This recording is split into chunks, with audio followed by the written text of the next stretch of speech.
Egunon berdin. Lanoi? Ondo zaudetelakoan.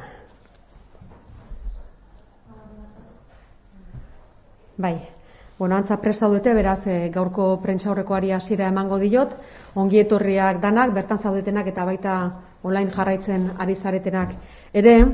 Gaurkoan atzo Gobernu Kontseiluan aztertu eta onartutako hainbat gai azalduko dizkizuet, 4 gai nagusi jorratu genituen, alde batetik Europako funtsak, bigarrena Gipuzkoako enpresen salmentak, 3. mezenasgoaren inguruko dekretua, eta 4. gizarte politikako partea gaurkoan eguneratu duguna. Gaiekin hasi baino lehen, ohi bezala azkeneko astetan eta hilabeteetan, gure elkartasuna eta dolumina senitarteko orain bat, lagunen bat galdu duten familiei, COVID-19 eraginez, gaur egun gaixorik daudenei ere gure elkartasuna adirazi eta animoak helarazi lehenbailen osatu daitezen. Eta horrez gain, pandemiaren ondorioz egoera latza bizitzen ari dianak, bai lan ikuspegitik eta baita emozionalki ere, egoera latzaken bizitzen ari diren guztioi ere gure erakundearen elkartasuna adirazi. 4 gai aipatu dizkizuet eta hasiko naiz banaka jorratzen. Lehenengo gaia Europako funtsekin zerikusia du. Azkeneko hilabete luzeetan dugun berri onenetako bat dugu, inolako zalantzarik gabe ekonomia ikuspegitik, eta hor bai aipatu nahi nuke gure erakundearentzat diru iturri oso beharrezkoa izateaz gain, berri ona ere badela, ze Gipuzkoako Foru Aldundia 2016tik ari da etorkizuna eraikizen barruan lantzen etorkizuneko proiektuak eta erabat lerrokatuta daude Europako funtsa hauek Gipuzkoako Foru Aldundia lantzen ari den gaiekin. Alegia etorkizuna berdea eta digitala izango dela. Hori landu genuen eta landu dugu urte hauetan zehar Gipuzkoako Foru Aldundian eta Europa funtsak hortik doaz, beraz erabat lerrokatuta daudela esan dezakegu eta esaten dugu. Datuak aipatzearren badakizuet diru asko mugituko dela, 750 milioi mugituko dira, hauetatik 380 mila transferentzia zuzenetan, horietatik 140 milioi Espainiako estatuak jasoko ditu, eta erdiak izango dira diru laguntzak, eta besteak baldintza honetan eskainitako zorra. Zorra eskatzeko aukera edo ahalmena. Aldundiaren papera guzti honetan, guk Gipuzkoa bezala proiektu sendoak dauzkagu, herri ikuspegia ere mantentzen dugu, nola ez, baina lanketa hori lehen esaten dizuen bezala aurretik badator. Europar funtsa hauek daukate 2 lelo nagusi dauzkate, etorkizuna berdea eta digitala izango da, eta lanketa hori egiten ari da Gipuzkoako Foru Aldundia, lehen nioen bezala, 2016 urtetik etorkizuna eraikizen baitan. Besteak beste, aipatuko ditut, ezagutzen dituzute gure proiektuak, erreferentzia zentruak, baina mugikortasun berria, klima aldaketa edota zibersegurtasuna bezalako alorretan. Europar funtsa hauei dagokienez, lanketa beraz egin dugu, aurretik genozkan proiektu horiek abuztuan lehen zerriborro bat igorri genion Eusko Jaurlaritzari, non etorkizunarik izeko proiektuak jasotzen genituen. Proiektu estrategikoak Gipuzkoarako direnak eta herri ikuspegia ere badutenak herri proiektuak baitirelako. Irailean zerrenda landuago bat aurkeztu dugu, 31 proiektu biltzen dituena eta 1.020 milioi euroko gastua aurreikusten duena, baina zerrenda hori ez dago itxita, zerrenda hori irekita dago, etengabe lanean ari gera, ez soilik erakundearen barruan, noski erakundean lantzen ari gera, 9 diputatuok, diputatu nagusia talde gisa lanean ari gera gure erakundean, eta proiektu berriak ere lantzen ari gera gainontzeko erakundeekin, eta baita enpresa eta abarrekin, eragilekin, eta abar. Beraz, elkarlanean ari gara, Gipuzkoako Foru Aldundian, zerrenda osatuago bat aurkezteko aste honetan itxiko dena. Beti aipatzen dugu, baina horren adibide ere bada, alegia gu gobernantza eredu berri baten sinisten dugu, ez da Gipuzkoako Foru Aldundiaren lanketa soil bat, baizik eta hainbat eragilerekin egindako lana eta lan horretan jarraitzen dugu. Beraz, gobernantza ireki eta elkarlanekoa da Gipuzkoako Foru Aldundiak egiten duena, Gipuzkoak berak baduelako proiektua, badituelako proiektuak eta herri ikuspegitik ere horrela landu behar dugulako. Zerrenda bizia beraz, datozen egunetan handitzen joango dena eta ez dela itxia. Denbora proiektuak ezagutzen dituzue, baina 7 multzotan sailkatu ditzakegu. Alde batetik lehenengo multzoa proiektu estrategikoak eta erreferentzia zentroak dira, horiek esan dizuet 2016tik lantzen ari gerala Gipuzkoan, estrategikoak iruditzen zaizkigulako etorkizunari begira Gipuzkoarentzat eta baita gure herriarentzat, besteak beste elkarrekin lanean, Mubil, Adin Berri, Naturklima, Ziur, Koldo Mitxelena Bea, Labe, Bideo eta abar.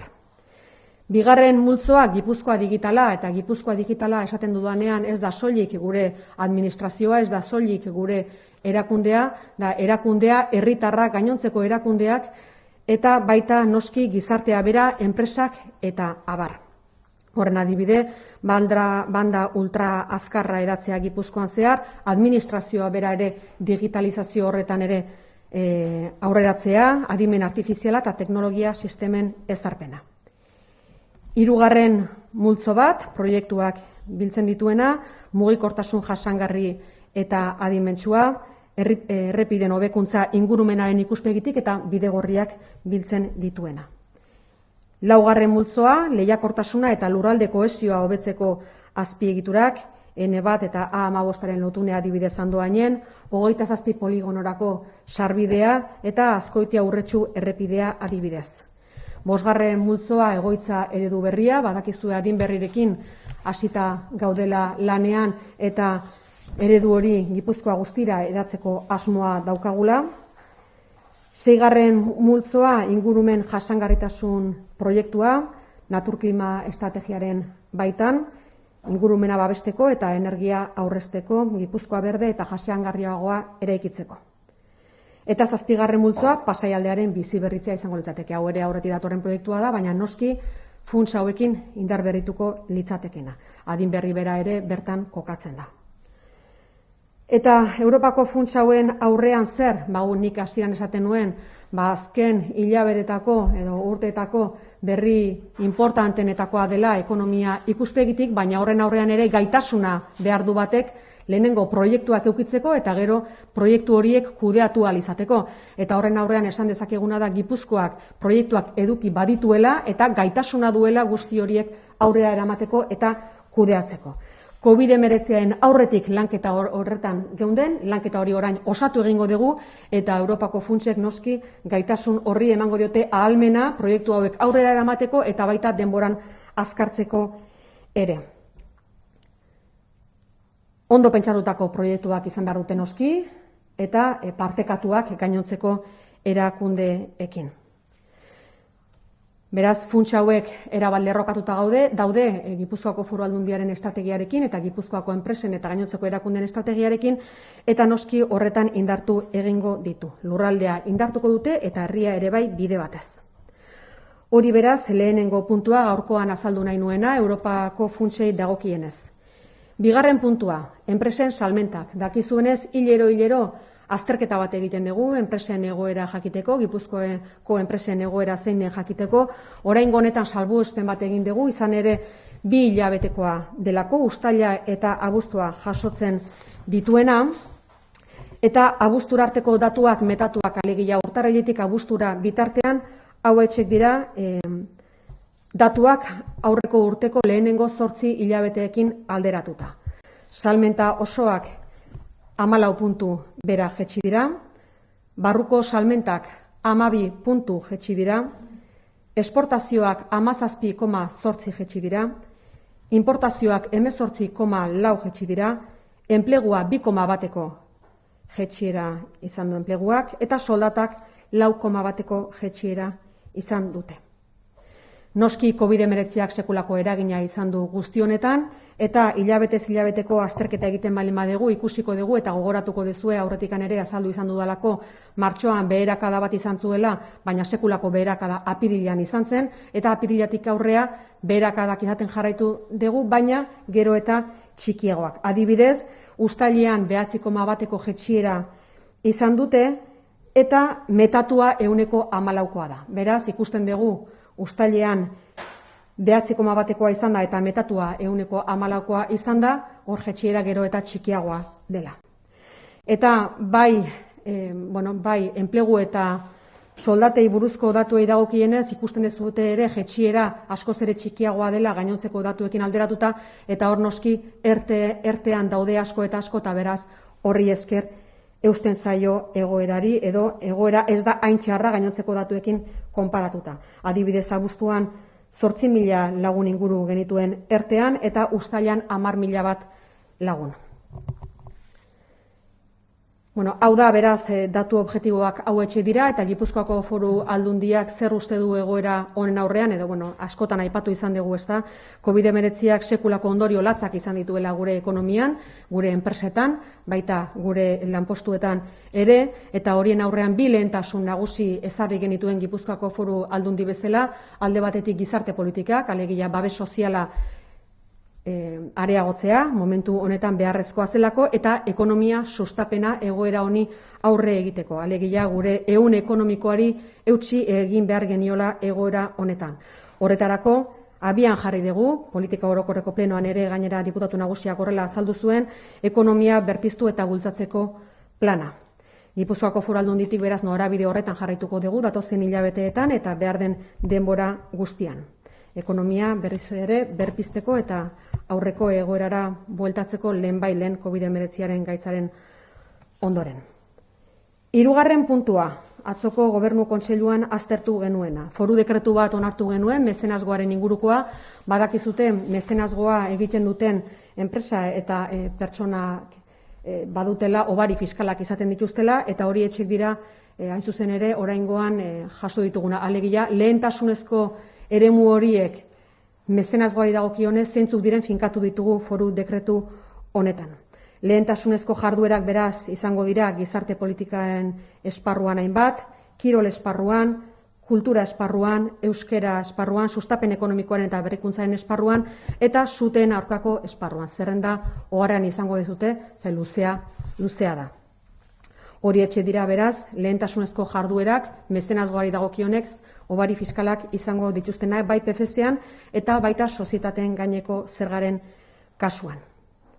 Eta laugarrenik, eta astero egiten dugun bezala, gizarte politikako datuen egunerak eta egingo dut. Adinekoen egoitzetan, eta hor daukagu noski gure lehentasuna bertan baitaude pertsona zaurgarrienak, gaixotasun honen aurrean, 63 kasu positibo dauzkagu Gipuzkoan, gure adinekoen egoitzetan, erabiltzaileak, 9 Hernaniko Santa Maria Magdalena egoitzan, 4 Errenteriako Jesusen Bihotza egoitzan, 26 Donostiako Alaietxen, 23 Bergarako Mizpirualden eta bakarra Lapazen.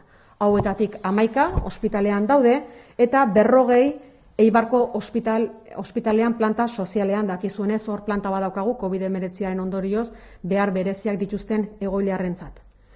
Abuztuaren 11tik ona, bigarren olatu honetan, 26 hildako izan ditugu tamalez gure egoitzetan, eta 45ek buelta eman diote gaixotasunari, alegia 45 sendatu zaizkigu. Langilei dagokienez, egun 55 langile dauzkagu diagnostiko positiboarekin, 14 egoitza ezberdinetan. Lehen aipatzen nuen 5 egoitzetan dauzkagula egoiliarrak gaixo, langileak 14 egoitzetan dauzkagu gaixo edo diagnostiko positiboarekin. Bigarren olatu honetan 74 langile sendatu dira. Eguneko zentroei dagokienez, azken astean 6 positibo berri atzeman ditugu, desgaitasuna dutenei zerbitzu emateko esparruan azken astean 2 positibo atzeman dira, eta gogoratzearren sare honetan 412 plaza ditugula egoitzetan eta 474 plaza etxe bizitzetan.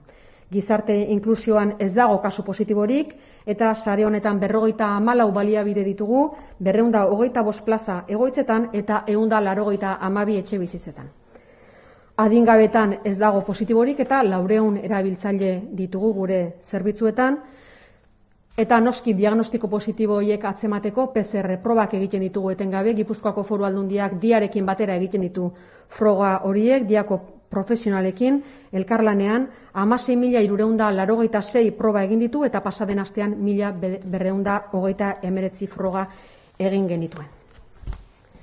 Bien, por lo tanto, y resumiendo, en el Consejo de Gobierno de ayer, previo al Pleno de Política General, previo a la segunda parte del Pleno de Política General, abordamos 4 temas fundamentales. El primero, fondos europeos.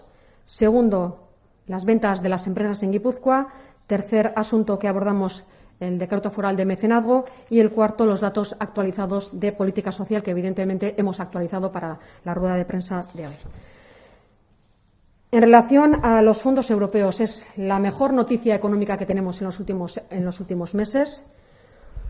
Saben que se va a mover mucho dinero que va a poder ayudar a revitalizar la economía.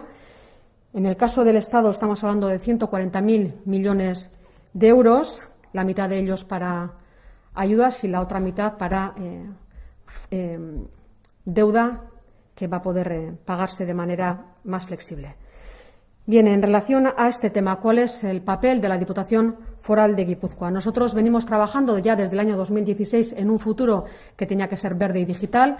Desde Etorkizunarekin estábamos trabajando para el futuro, para preparar la institución y también el territorio de cara a los retos que podía tener Guipúzcoa como en el futuro.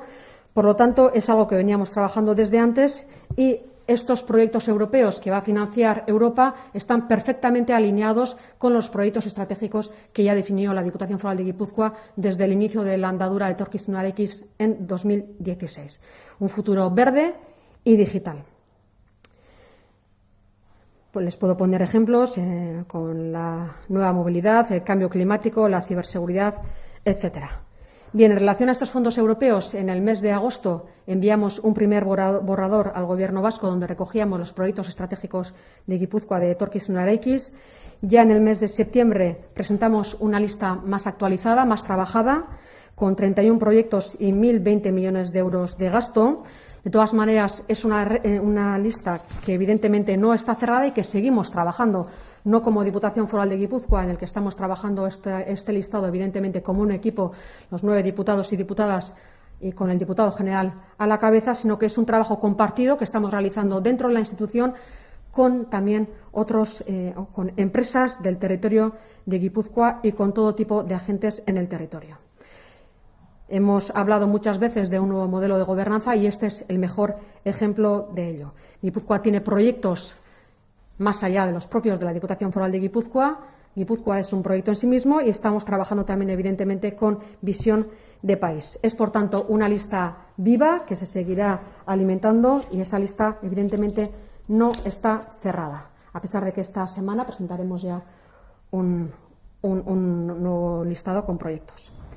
Bien, estos proyectos, ¿cuáles son? Los hemos clasificado en 7 grupos. Por una parte, los proyectos estratégicos que teníamos ya definidos previamente. Un segundo grupo con Guipúzcoa Digital, la digitalización de la administración, digitalización también de empresas, de otras instituciones, incluso la banda ancha también que llega a los caseríos de Guipúzcoa, inteligencia artificial y demás. Un tercer grupo de proyectos que tienen que ver con la movilidad sostenible. Cuarto grupo de proyectos que tienen que ver con la competitividad y con la cohesión territorial, infraestructuras para ello, como pueden ser la salida de Marruchipi o la carretera Azkoitia-Urretxu.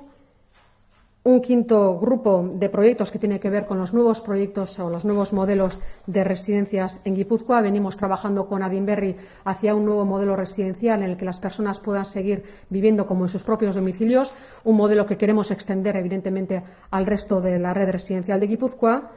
Un sexto grupo de proyectos que tienen que ver con la sostenibilidad medioambiental para proteger el medio ambiente de Guipúzcoa. Y un séptimo grupo de proyectos que tienen que ver con la revitalización de Pasaialdea. Muchos de ellos, evidentemente, son conocidos porque efectivamente veníamos trabajando en estos proyectos con antelación, es decir, nosotros sabíamos, por un trabajo compartido que hemos hecho también dentro del territorio, cuáles iban a ser los proyectos de futuro en los próximos años. Estábamos muy centrados en todo lo que tenía que ver con lo verde y con lo digital y estos proyectos están perfectamente alineados, por tanto, con los fondos europeos. Y como les decía, para poder hacer frente a estos proyectos, a estos fondos europeos, hace falta, por una parte, tener proyectos, que evidentemente la Diputación Foral de Guipúzcoa los tiene también, y por otra parte también tener capacidad para poder gestionarlos. Esos proyectos los tenemos entre manos, tenemos capacidad más que suficiente tanto en la Administración como en las empresas a través de un trabajo compartido público-privado para poder llevar adelante todos estos proyectos que lo que van a hacer es acelerar el proceso en el que veníamos trabajando hasta ahora con nuevos fondos, con nuevos dineros que van a poder acelerar, por tanto, todos esos proyectos y, por supuesto, también fortalecerlos. Bien, segundo tema que hemos abordado en el Consejo de Gobierno de ayer tiene que ver con la venta de las empresas de Guipúzcoa. Es un estudio que solemos hacer todos los meses, en este caso tiene que ver con los meses de julio y agosto, es decir, son 2 meses, por lo tanto la visión es más amplia y también, evidentemente, al ser un acumulado de 8 meses, nos da una visión de la evolución del impacto del COVID en estos meses. La bajada de las ventas ha sido de un 14%. Las ventas interiores han bajado en un 12%, las exportaciones en un 17,8%, las importaciones 18,4% de bajada, el empleo ha tenido una bajada del 2,1% y los sueldos una bajada del 4,1%.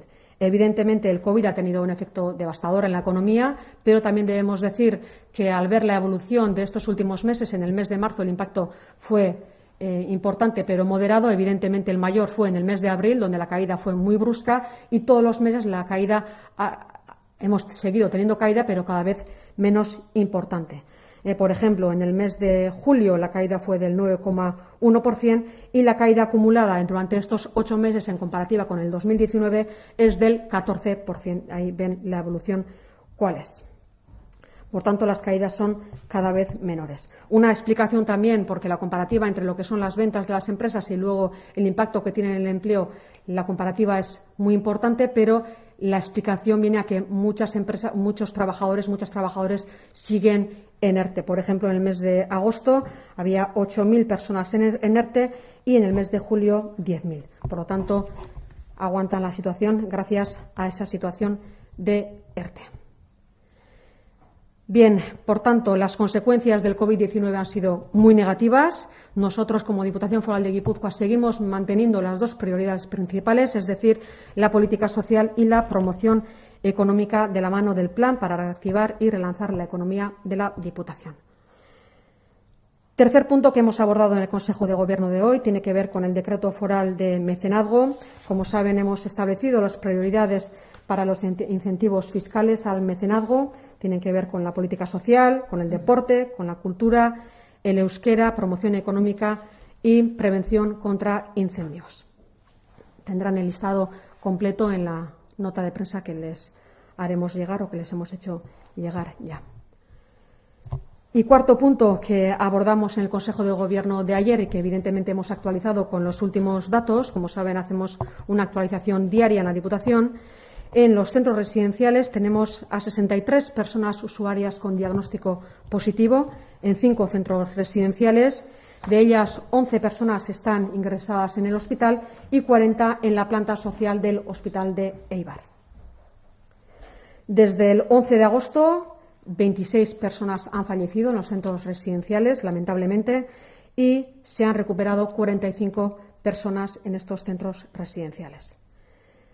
En relación a personal trabajador de los centros residenciales, tenemos a 55 personas en este momento, 55 personas trabajadoras con diagnóstico positivo en 14 residencias de Guipúzcoa. 74 que han estado enfermas hasta ahora se han recuperado ya de la enfermedad. En los centros de día, en la última semana se han dado 6 casos positivos, 2 casos positivos en los centros de discapacidad. En los servicios de inclusión no tenemos ningún caso positivo, tampoco en los centros de menores y, por supuesto, todo este diagnóstico se realiza por las pruebas PCR que realiza la Diputación Foral de Guipúzcoa en colaboración con el personal profesional de la DIA. Hemos hecho hasta ahora 16.386 pruebas, 1.239 de ellas la semana pasada. Hoy dia beraz joratutako gaiak, atzoko Gobernu Kontseiluan eta gaur eguneratutako datuak gizarte politikari dagokionez, hortik aurrera galderaren bat izango bazenute, erantzuteko prest naukazue.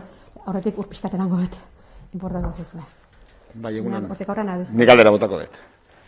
Jakin nahiko nuke epeak zeintzuk diran, alegia noiz jakingo duzuen zein proiektuk jasoko duen diru funtsa horren babesa, 1.000 milioi euro horitatik zenbat lortzeko benetako asmoa duzuen, espero duzuen, eta nork hartzen duen erabakia, Europa den, Espainia den, ala Jaurlaritza den.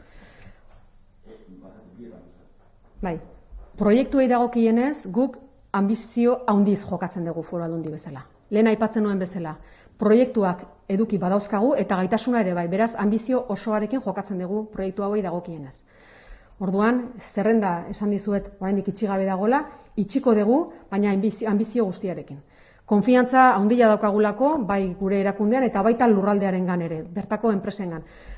Proiektua badauzkagu eta gaitasuna ere bai, beraz ambizio handiz jokatzen dugu jokaldi hau. Europatik datozen funtsak diru asko dira eta gure proiektuak indartzeko balioko dute, diru zornitzeko, baina baita ambizio gehiagorekin jokatzeko ere etorkizunari begira. Datei dagokienez, alegia hor epeak eta aipatzen dira, baina epeak guk aste honetan itxiko dugu gure zerrenda, Eusko Jaurlaritzari igorriko diogu, baina urriaren amaieran Europar Batzordeko presidentea, Espainiako gobernuko presidentearekin eta erkidego autonomoetako presidenteekin elkartuko da, irizpideak zeintzuk diren finkatzeko. Beraz, epeetan oraindik ere malgutasuna dago. Irizpideak zeintzuk diren finkatzeke dago, hilabete amaieran egingo du hori, Europar Batzordeko presidenteak, Espainiako gobernuko presidentearekin eta erkidego autonomoetako presidenteekin. Beraz, epei dagokienez badago denbora. Horren aurrean guk lehen osaten dizuen bezala konfiantza osoa daukagu, proiektua badauzkagulako eta gaitasuna ere bai. Denbora badago, beraz zerrenda hori ere, elikatzen joan gaitezke etorkizunari begira. Eta hirugarren galdera bat egiten zenuen, eta orain ez dugu gogoratzen zein dan, baina errepikatuko bazenu, erabakia Europar Batzordeak hartzen du, baina noski erabaki horretan gu laguntzeko gaude. Alegia, gu gure gaitasun guztia erabiliko dugu, foro guztietan proiektu horiek defendatu eta aurkezteko. Bere biziko garrantzia dutelako, Gipuzkoako etorkizunari begira, eta gure herriaren ikuspegitik ere. Proiektu oso garrantzitsuak dira, eta baliabide oso importanteak. Beraz hor buru belarri ari gera lanean orain arte, eta jarraituko dugu etorkizunean ere. Eta horren gaztelaren erantzungo dizut, alaskatu diazu okerez balimanago, aipatzen nuen alde batetik, nosotros jugamos con muchísima ambición con respecto a estos fondos europeos. Por una parte, contamos con proyectos y contamos con capacidad también para hacer frente. Estos proyectos veníamos definiéndolos con anterioridad, pero evidentemente los vamos ampliando, pero para ello hace falta, insisto, tener proyectos y tener capacidad. Y eso Guipúzcoa lo tiene de sobra. Por lo tanto, jugamos con muchísima ambición, no solamente para sacar adelante estos proyectos y acelerar sus tiempos, sino también para fortalecerlos. Por una parte, en relación a estos proyectos, esa sería la primera parte. La segunda, con respecto a los plazos, nosotros esta semana enviaremos una lista al Gobierno vasco. Tenemos una interlocución directa, evidentemente, con el consejero Azpiazu, que es el responsable máximo de esta materia en el Gobierno vasco. Estamos trabajando dentro del equipo de gobierno a tope, porque evidentemente la cuestión así lo merece, también con el resto de entidades. Y, por supuesto, en cuanto a los plazos, todavía hay mucha flexibilidad, puesto que a final de mes se va a reunir la presidenta de la Comisión Europea con el presidente del Gobierno español, el señor Sánchez, con los presidentes de las comunidades autónomas para definir los criterios para el reparto de estos fondos. Por lo tanto, todavía hay margen y se irán definiendo los proyectos y adaptando los proyectos en los próximos meses. Pero, insisto, lo más importante, los proyectos los tenemos y la capacidad también. Por lo tanto, ahora lo que nos toca es luchar para que, evidentemente, estos proyectos salgan adelante, porque son muy importantes para Guipúzcoa y porque son muy importantes también para nuestro país, porque son proyectos que se van a hacer en Guipúzcoa, pero que tienen visión de país, evidentemente. Y en cuanto a la cuantía de los fondos, evidentemente, vamos a por todas. La ambición es máxima. Bestelako galderarik? La cantidad máxima que podría percibir Guipúzcoa es esa que has citado antes, 1.020 millones. Bueno, esos son los proyectos que engloban, es la cantidad que engloba los proyectos que hemos presentado hasta ahora, que son 31 proyectos, pero esa lista no está cerrada y al no estar cerrada, evidentemente la cuantía cambia.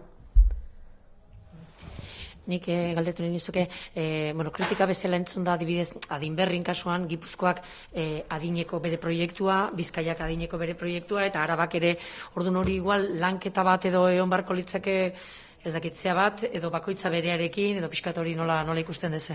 Bueno, hor logika osoa du, alegia Eusko Jaurlaritzak bere eskumen propioak ditu gizarte politikan ikuspegitik, baina gero lurralde bakoitza bere eskumenak ditu eta gizarte politikan horren adibide da. Alegia egoitzen eredua definitzen du eta egoitzen bilakaera lurralde historiko bakoitza definitzen du eta horregatik lurralde bakoitza berea du, baina hori gero herri bezala aurkezten da. Alegia garatzen du lurralde bakoitzak bere egoeraren arabera, guk hor Gipuzkoan adinberri eredua nahi dugu edatu lurralde guztian, baina gero lurralde bakoitza berea du propioa logika guztiz, eskumena lurralde historikoena delako. Baina horrek adierazten duena da, kezka iturri beharrean da justu kontrakoa, alegia herri bezala bagaudela mailakatuta edo badaukagula ikuspegi partekatu bat, nun horretan ere pauso bat aurrera eman behar den berrikuntzaren ikuspegitik eta arreta hori gero eta etxeagokoa izateko. Sí.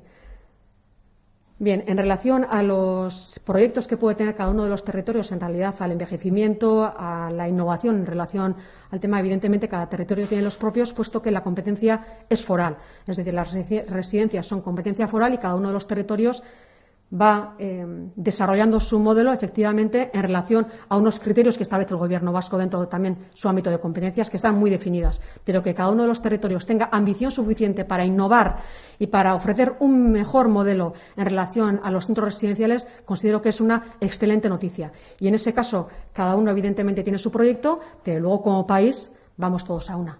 La ambición es compartida, insisto, innovación y nuevo modelo residencial, que en Guipúzcoa sería evidentemente que cada vez tendiéramos a que en las residencias estuvieran como en sus propios domicilios.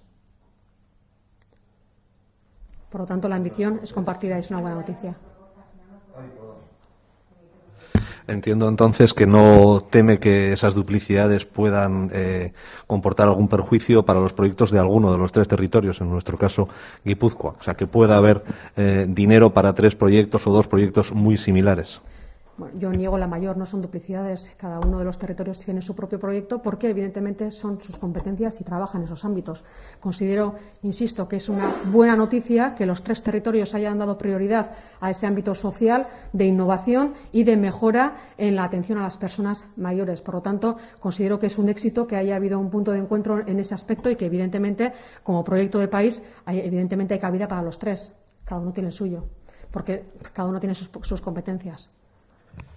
Quería consultarle también otra cosa. En las últimas semanas hemos visto por parte del Gobierno vasco, en concreto del señor Azpiazu, explicitar un mensaje en el sentido de decir, si vienen los fondos europeos, bien, pero si no vienen, también.